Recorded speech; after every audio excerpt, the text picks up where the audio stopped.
Aí entra uma outra questão, que é a questão do exame do crime. Nós estamos examinando o crime, ou melhor, não é examinando o crime, nós estamos encarando o crime, e isso é tradicional, isto é secular, pelos efeitos do crime. Nós não trabalhamos o crime, nós não examinamos o crime através da causa do crime, através do exame, da análise das razões, dos fatores que levaram à criminalidade, ao crescimento da criminalidade. Só se exige punição, só se trabalha o crime após o crime praticado. É o pós-crime, é o fenômeno já posto e aceito, mas não o fenômeno a ser evitado através do exame das causas deste mesmo crime. E este discurso tradicional, que é o discurso repressivo, está fazendo com que nós nos esqueçamos de evitar o crime. E nós estamos discutindo segurança pública sobre o prisma das polícias. E a segurança pública não é um problema exclusivamente policial. Engana-se quem acha que segurança pública depende da polícia. Em dependendo da polícia, se alardeia a necessidade de um contingente maior da Polícia Militar, de maior aparelhamento da Polícia Civil, disto e daquilo, mais viaturas, armas modernas. Eu admito que tudo isso seja necessário efetivamente, mas isto é enxugar gelo. Se nós continuarmos durante 40 anos para frente a trabalhar a segurança pública, examinando-a pelos seus efeitos, nós estaremos enxugando o gelo. Nós não estaremos evitando que a criminalidade cresça. Seja ela violenta, seja ela da corrupção, nós estaremos enxugando o gelo, discutindo segurança pública de uma forma absolutamente desenfocada. Nós estamos, por exemplo, quando tiver que parar, você fala. Nós estamos falando muito de corrupção. A corrupção está aí. E pede-se punição. Há de se punir o corrupto. Mas nós precisamos trabalhar as causas da corrupção. E na minha avaliação, a causa da corrupção está no nosso modo de ser. Vocês dirão, mas como? Nós vamos abdicar das nossas características como povo? Nós vamos deixar de ser este povo comunicativo, este povo engenhoso, ágil, um pouco indisciplinado? Não, nós não vamos ter que deixar de cultivar até as nossas características naturais. O que nós vamos ter que deixar, na minha opinião, é de abraçar, cultivar, fazer florescer algumas características nossas. O jeito brasileiro, o levar vantagem do brasileiro. Isto tudo, na minha avaliação, que tem início no lar, constitui a raiz da corrupção. Nós ensinamos os nossos filhos a levar vantagem. Nós ensinamos os nossos filhos, quando tiverem com idade de guiar automóvel, a dar um sinal de luz na estrada para mostrar que a polícia está ali atrás, precisa diminuir.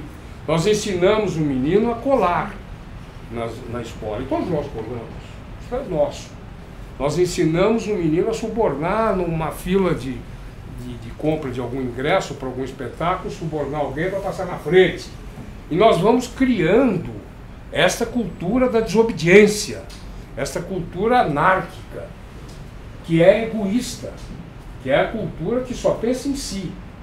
E isto vai sendo sedimentado no íntimo, no espírito da criança, do adolescente, e esse adolescente, quando se transformar num homem que possa ou que venha ocupar cargos de relevo, isso já está tão incrustado que aquele pequeno desvio de conduta passa a ser um ato de corrupção. Aquilo passou a ser cultura, porque ele não há de levar vantagem agora que ele está ocupando um cargo de relevo, porque ele não há de se apropriar de algo que não é dele. Por quê?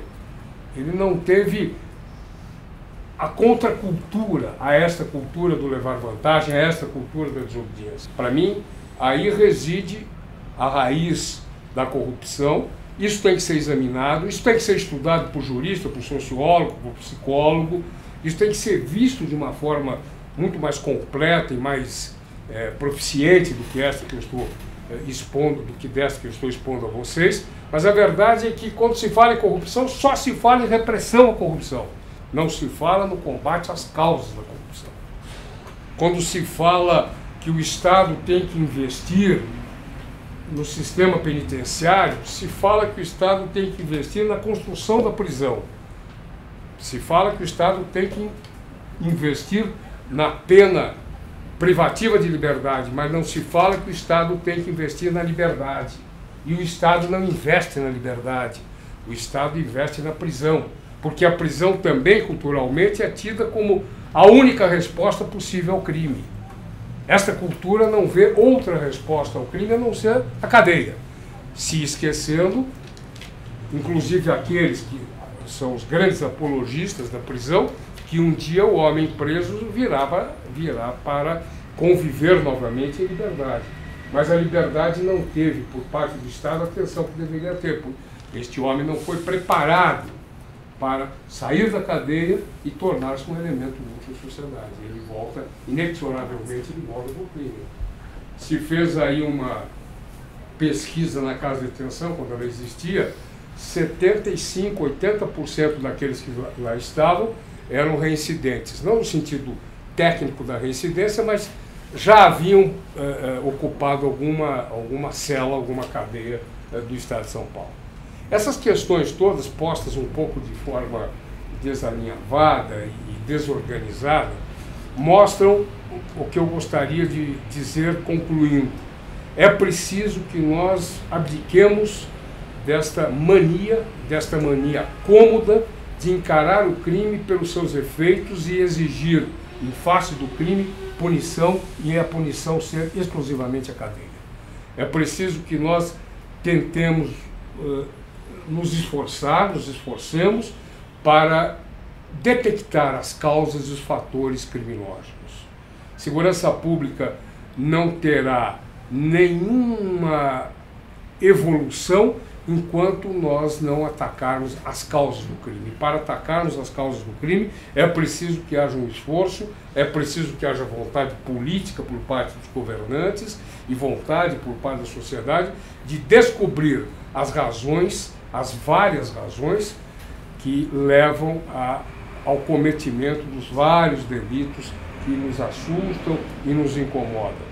É preciso que nós, advogados, falemos muito a respeito da nossa profissão, da importância da advocacia, e falemos um pouco também sobre segurança pública, mostrando as grandes dificuldades que nós temos de evoluir, de melhorar, de abaixar a criminalidade se nós continuarmos com esse discurso tradicional relacionado aos efeitos do crime.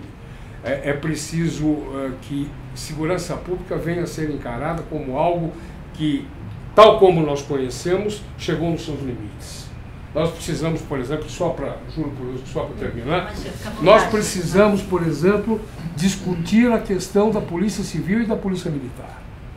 Eu acho que as duas instituições meritórias, com serviços relevantíssimos prestados à sociedade brasileira, à sociedade de São Paulo, elas precisam ser revistas. Eu sou contra a militarização da Polícia Militar.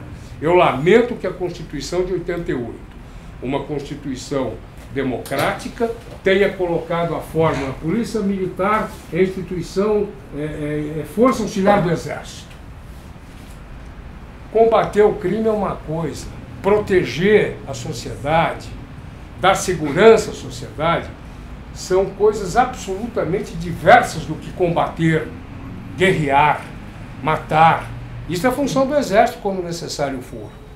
A Polícia Militar tem, ou teria que ter a obrigação, se não fosse essa cultura militar, teria que ter a obrigação de proteger o cidadão, de ficar nas esquinas.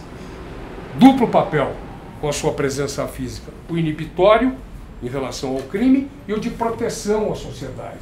Existia em São Paulo, o senhor se lembra da Guarda Civil, que era um padrão de policiamento. guarda civil.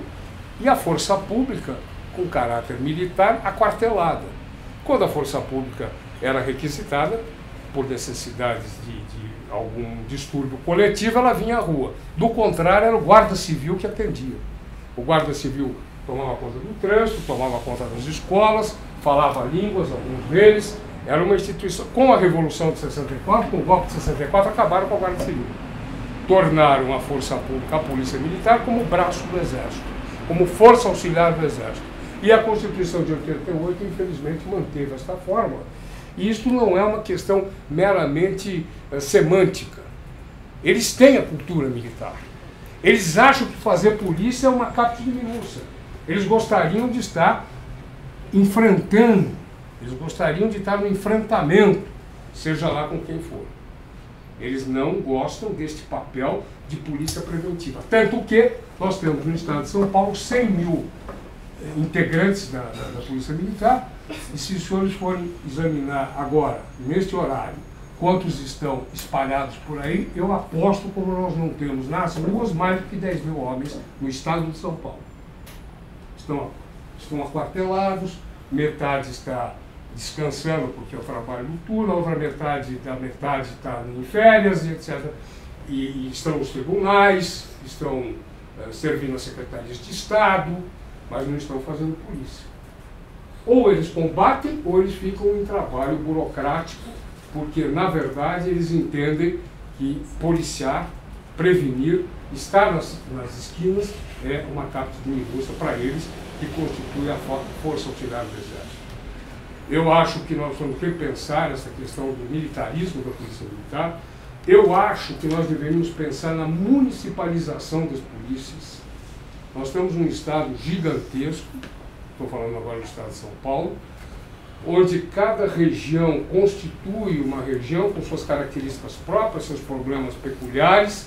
Eu acho que nós poderíamos pensar na regionalização, na municipalização da polícia militar e da polícia civil. Municípios com mais de 200 mil habitantes ou mais de 300 mil habitantes teriam sua polícia própria. Acho ainda, e aqui eu coloco a reflexão, que deveríamos também pensar na unificação das polícias. Acabar com essa dualidade de polícias, isso tem trazido só problemas. Enfim, são questões que precisam ser discutidas. O que nós não podemos mais é nos calarmos e continuarmos a cruzar os braços e a enxugar gelo, porque as coisas vão piorar, quer para a advocacia, quer para a segurança pública de modo geral. Obrigado.